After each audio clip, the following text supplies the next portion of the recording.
This is my home for the next 7 days. In my opinion, the most beautiful sporting venue in the entire universe. A lot of cricket reporting is kind of pale, male and stale, is the kind of phrase we like to use. Hi, brother. Good to see you. You are everywhere. I love it. But it's come a long way, from Richie Benno in the beige jacket to Bharat Sundaresan in whatever it is he's wearing today. Dressed beautifully. Thanks, brother. Thank you. How are you? You're good, man. You must be famous of some sort. Bharat has just placed himself at the centre of Australian cricket. Bharat Sundaresan joining us as well, our experts. Turn on your TV, turn on your radio, read your newspaper, look at your social media. There's Bharat in full Technicolor. You know, you've seen a lot of Manas as a teammate. He's an absolute professional. Normally when there's a bloke who comes from the outside, you know, there'll always be reservations, there'll always be eyeballs. But in his case, they treat him as one. Probably my first response is like, who's that guy wearing that coloured kit? And then over the years, he's gained my respect because he always goes that level above, trying to find out more about the game rather than reporting on results. I've been following cricket my whole life. I'm ready for some different insights rather than the same old approaches, so more like Bharat the better. You set the ball rolling for all this drama to start. People see me and think of cricket, so it did save my life later on in life. It kept me alive. And it's given me so much in life. Like, I've always felt like I owe a lot to cricket. Cricket equals life, life equals cricket.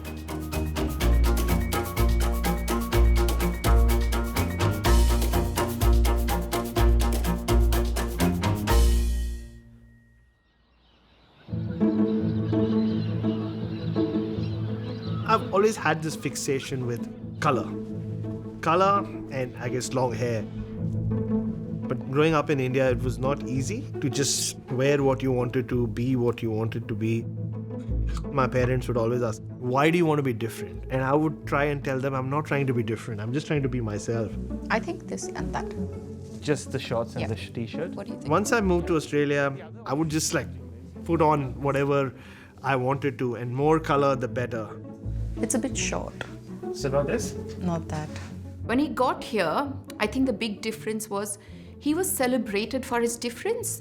He was not put down because he was different. I think this might work. I think that's fine. It's almost become difficult to be seen in public with Bharat now because everyone just compliments him on his hair and what he's wearing, and I'm just standing at the back going, oh my God. I'm like, oh, I'm just the boring wife. Adios. Australia, like, it's allowed me to find something that I never could find in India, which is me. Like, this is my skin, and this is my skin actually, and I'm more than comfortable being in my skin. I've never been more comfortable than I am right now.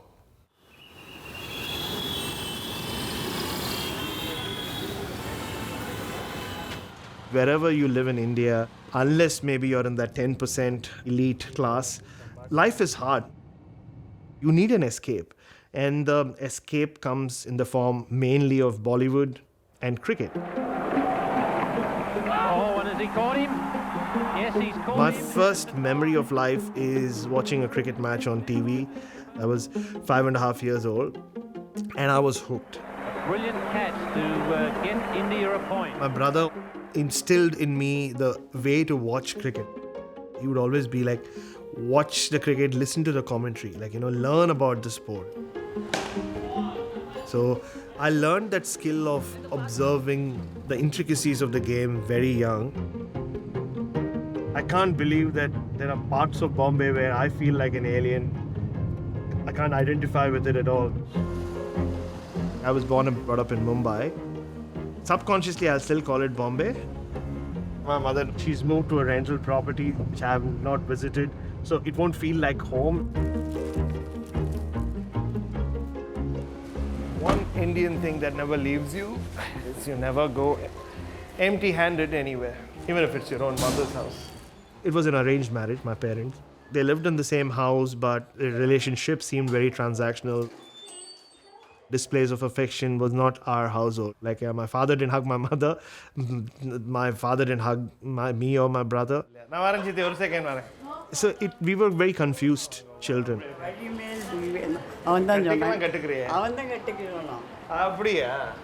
The first time my mother's hugged me.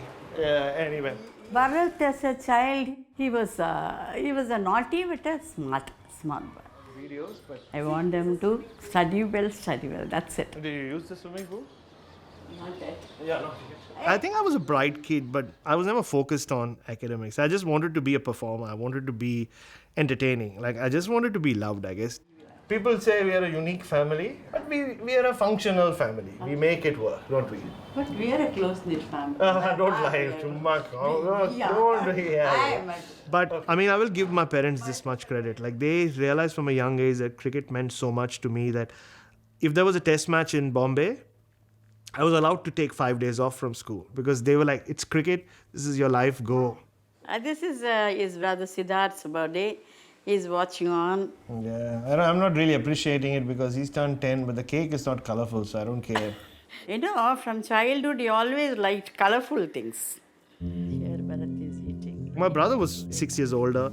He was always good in his academics. He never got into trouble. But there was something from a very young age where he was either confused or frustrated or whatever issue he had. He always took it out on me. Like, he wanted me to suffer. They used to fight, but Bharat was always on the softer side and he was a little aggressive. So I had a little tough time, separating them. Bharat thought his brother was the alpha dog. You could tell that he kind of felt a bit under the thumb, if you will, in that relationship, because he felt that he couldn't express himself. How are we brothers? Like, you don't look anything like each other. My brother, he left for the US in 2002.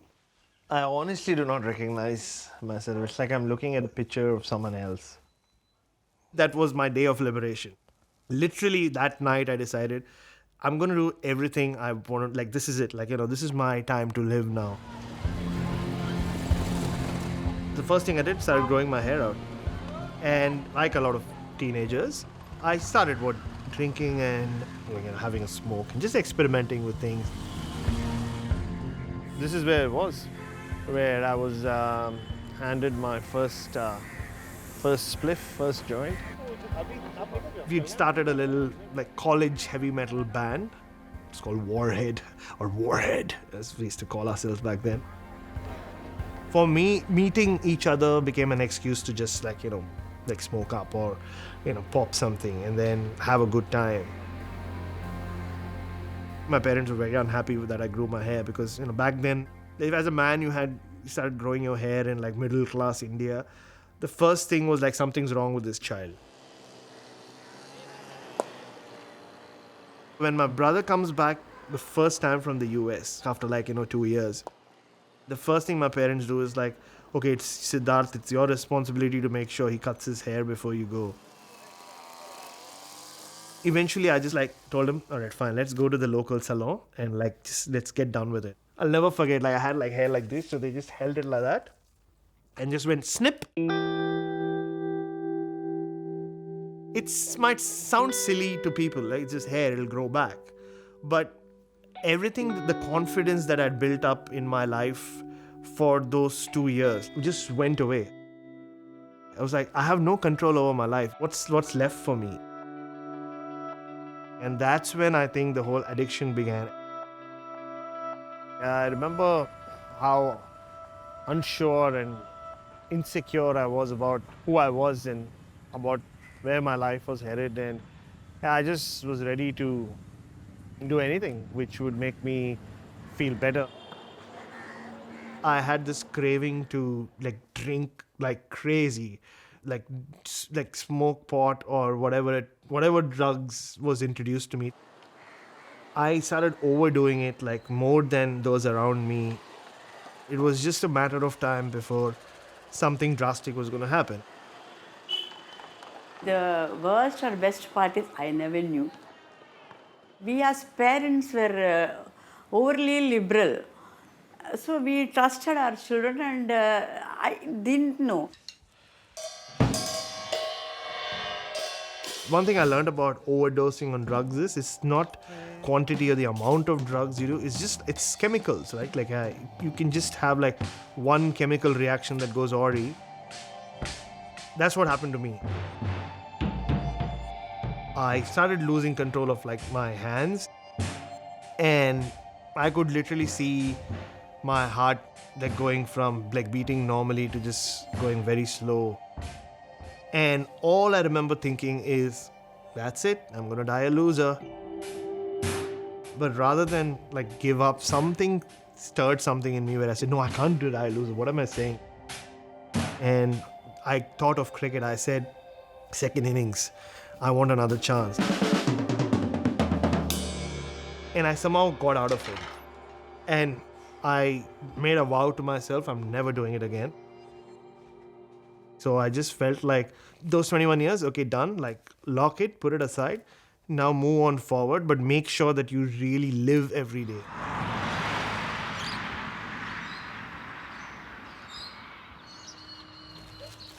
I seriously started looking for an out. I was like, I need to do something. What do I do? And someone my mother knew suggested like journalism. I didn't know what journalism was, honestly. But the first thing that caught my ear was like, okay, it means leaving Bombay. I said, okay, if I can take myself out of this situation, maybe I could make something for myself. Day 2 of journalism school, of a 10-month course. I walked into one of these computer labs which had like 30 other kids, and I saw Isha. And, well, I'll be honest, she just caught my eye. I've always been an introvert. I'm not Bharat. I don't talk much. I don't like to meet too many people. And then Bharat walks up to me and he said, I think you're the most beautiful woman I have ever met.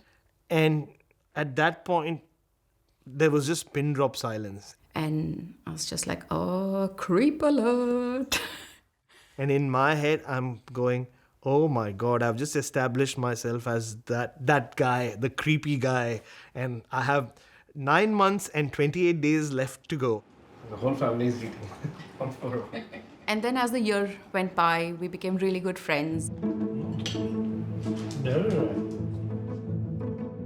At the journalism school, they all think I'm a joke. They all knew who Karl Marx was. And I would be like, okay, can we talk about some cricket? Maybe talk about Ricky Ponting and Sachin Tendulkar? The one thing I did achieve in those 10 months was I got into the habit of writing. I wrote. I got better at writing, I think. I stuck to sport. That's all I knew. At the end of our journalism course, we had different media houses come and employ the fresh graduates. In all my interviews, I said, look, if you give me a job in Bombay, great, and it has to be cricket. I can't write on anything else. And I was surprised that the Indian Express wanted to give me a job. And the office back then used to be on the second floor. He started from covering inconsequential sports. Like he would go cover a chess match and he would go for like a local football match. And he went like from there, he went to like international cricket and being known all over the world. This is where I used to sit. Because I don't want anyone to see my monitor because most times it's just an empty page. That's always was my style of writing. It still is. So get within 5 minutes of the deadline and then start writing. When I moved to Mumbai, I think that's when Bharat and I really got to know each other really well, and we pretty much did everything together. Our relationship happened so organically. I remember that I was covering maybe my first international cricket match in Bangalore. I have to write this match report on deadline, and in my head I'm going, this is the most important thing I've written so far. And I get a message from Isha. Do you think we are in a relationship? It's 2 minutes to go. I have like one para to go. I picked up my phone and I said, if you think we are, and I do think we are, maybe we are in a relationship. And she was like, cool, I thought so as well. And I was like, oh, that was easy. And then I filed my copy. My boss is super happy with my copy. And yeah, that's how we kind of started dating each other, I guess. My parents really fell in love with her. She showered them with affection, and yeah, they got much closer to Isha than they ever were with me. Isha's the best daughter-in-law ever anybody can have. Very nice.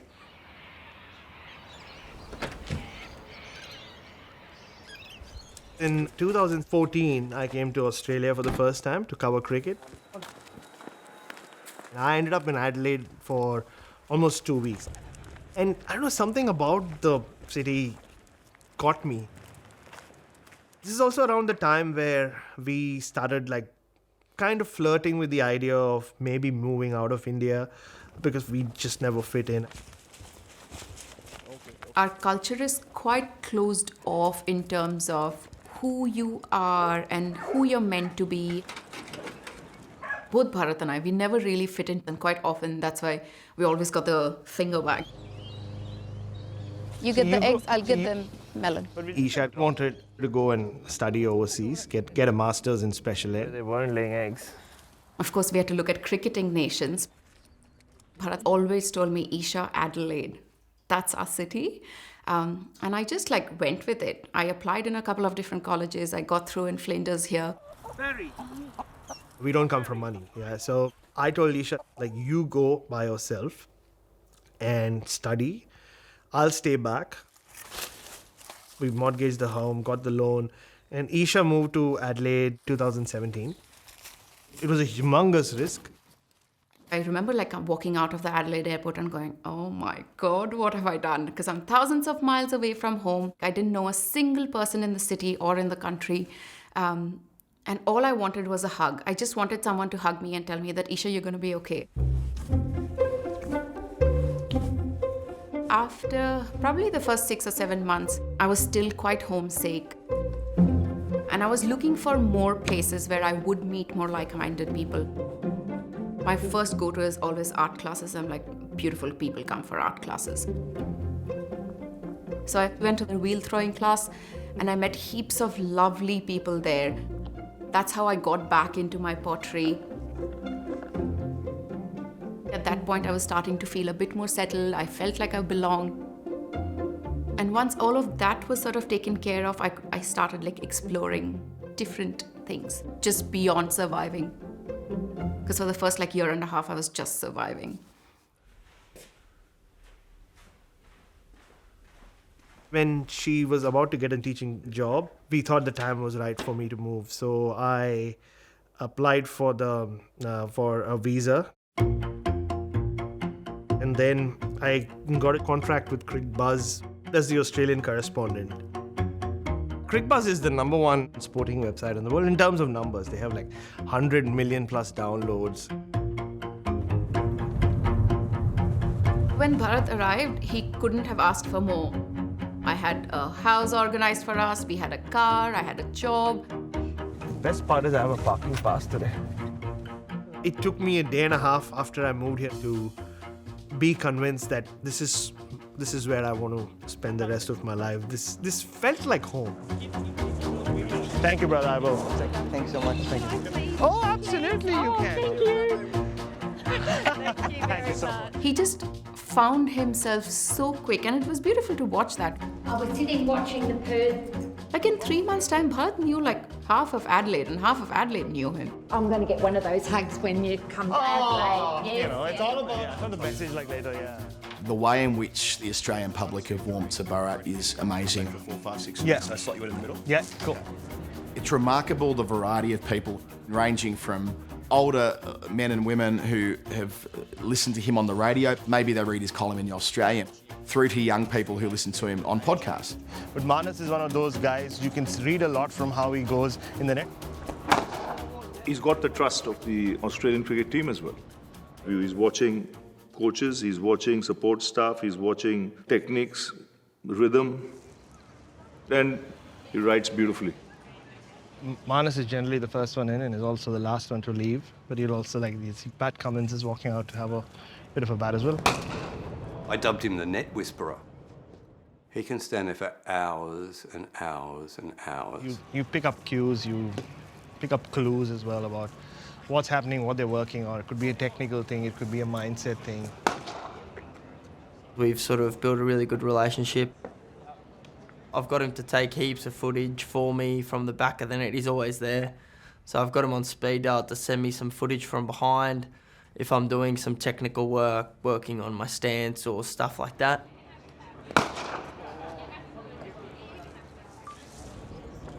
With Bharat, I've always felt a lot of confidence that he's not out to get anyone. He wants to talk about the beauty of cricket and the beauty in the nuances and really share positive stories, as opposed to he's standing at the nets and, oh no, like if I get out here or bowl a bad ball, he's going to be logging that away in his memory bank and he's going to write about that. 12 and a bit months ago, we were in the similar position in India, and you came back and won the World Cup. So my agenda is really to go there, do a job, put smiles on faces, and go back home.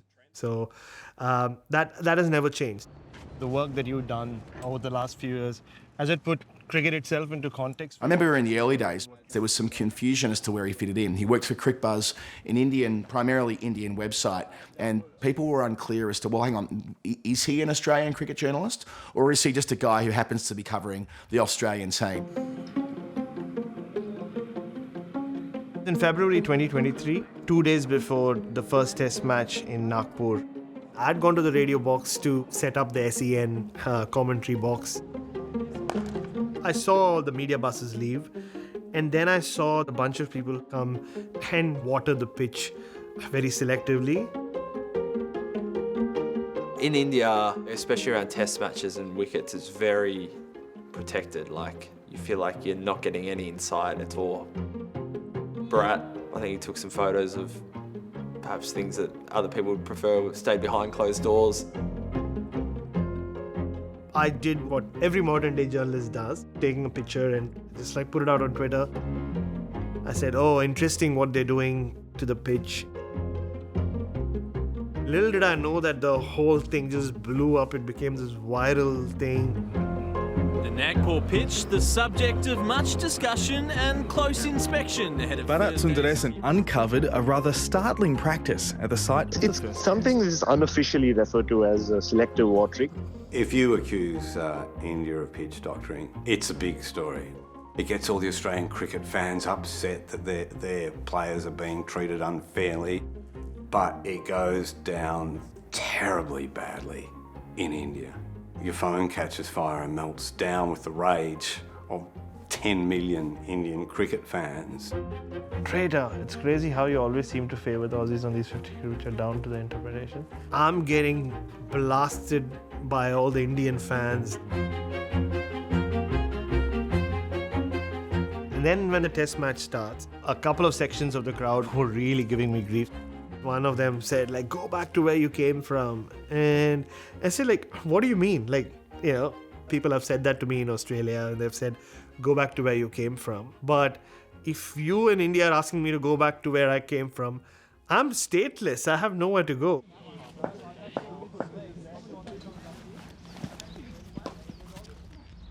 I guess when you look like me, you do get stared at. People do say a lot of things. And now most of it is pleasant, but you do also experience very blatant racism. Like the time I'm sitting in this pub and there are 3 guys sitting there. One of them just looks at me and says, like, oh, mate, what do you have then? You look like a terrorist, mate. Yeah, you have a bomb in your bag, mate. Or you're walking through the airport and, you know, the lady in front of you says, oh, are you on my flight? Oh, I hope I get there in one piece. Like, yeah, oh, your bag, oh, should I be careful? Or stuff like that. Everything that happened to me away from the cricket ground, I would just like make a joke or like just walk away from. But once I started feeling it at cricket venues, I was like, this is my sanctuary. Like, if I'm getting racially targeted over here, then where do I go? 2 summers in a row at the Gabba, I had like security guards walk up to me and be very obviously discriminatory towards me. I said, look, I have an accreditation. And he said, oh, you're lucky you have that, mate. You're lucky, or, you know. Then I went to the MCG and something similar happened. And I don't know, something just snapped in me. I just put out a tweet. I said like, oh, to all this lovely security guards around Australia, just letting you know, this is my 5th summer here. You just have to get used to it. I'm just here to stay. And then before I knew it, that tweet got viral. And my first instinct was to go, why did I make myself the story? Nowadays, like if you speak up on some of these issues, you are really sticking your neck out. But I think it's good to hear those stories, and it's jolting. It kind of realise that, oh, my experiences aren't everyone else's experiences. This is still happening. It takes people like Bharat, you know, people that are willing to kind of stand up when things aren't right. That's how you get change. Then I got a call from the Sydney Morning Herald, and they said, we want you to write about your experiences. When I started writing it, it all just came out. And the next day, honestly, was one of the most surreal mornings of my life. Wherever I went, people are just walking up to me like old white people are apologizing. I was in tears. Like I walk into the SCG, all the former cricketers turned broadcasters are putting an arm around me, giving me a hug and saying, thank you so much for writing this. I want to be the cool guy who doesn't get affected by anything. But at times in life you realize you need to be affected. You need to call these things out because we need to change as people. But for all the positive stuff, like there was a lot of vitriol thrown at me. There were a lot of threats made to do stuff to me. I'm not trying to bag this country. Every time someone says Australia is a racist country, the first thing I say, no country is racist. Every country has racist people in it. I think what both Bharat and I have tried to do is try and make people aware of our culture, why we are the way we are. And sometimes all it takes is making someone aware that, oh, what you said may not be okay.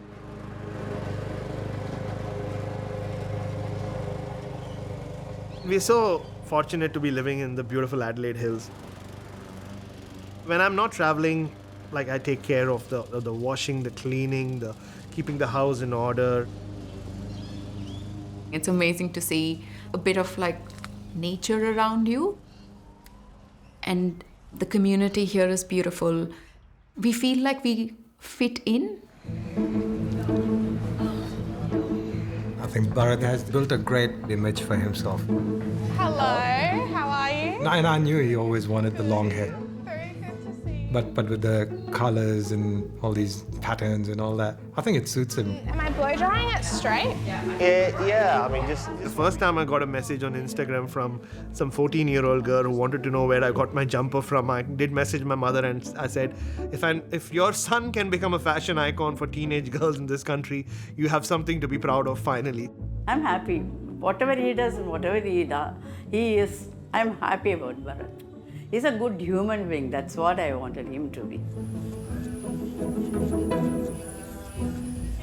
Bharat feels like he's in a safe place here. He's celebrated for who he is. He's celebrated for getting his nails done and wearing all the colors that can ever be possible. It feels a little like... Now when we go shopping for clothes, we pick things that both of us can share, and it's amazing. Yeah. That does look like a drumstick. Yeah. He's reached the pinnacle and he can only go higher and higher because he's accepted by one and all. Across gender, across ages, across society.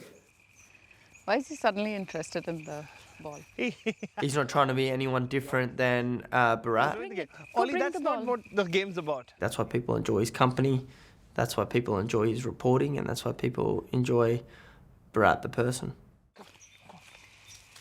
Bharat finds joy in bringing joy to the world. Give me a good boy. He knows what not feeling loved feels like. And I think part of him believes that if he can make sure people around him never feel that, like he's lived a whole life. Bharat's hat. When he opens his arms, you've got to go in for the hug. You can't hold back. And Australia went in for the hug, and he's not letting us go.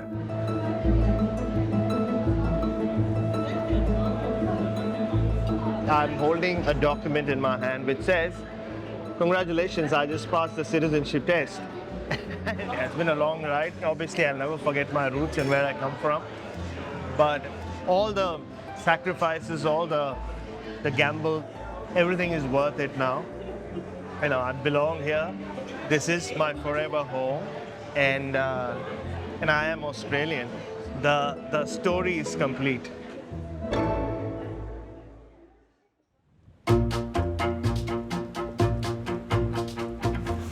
Well done, Alfie.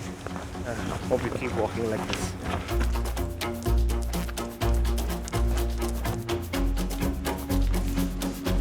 Long way to go, Alfie. Come on.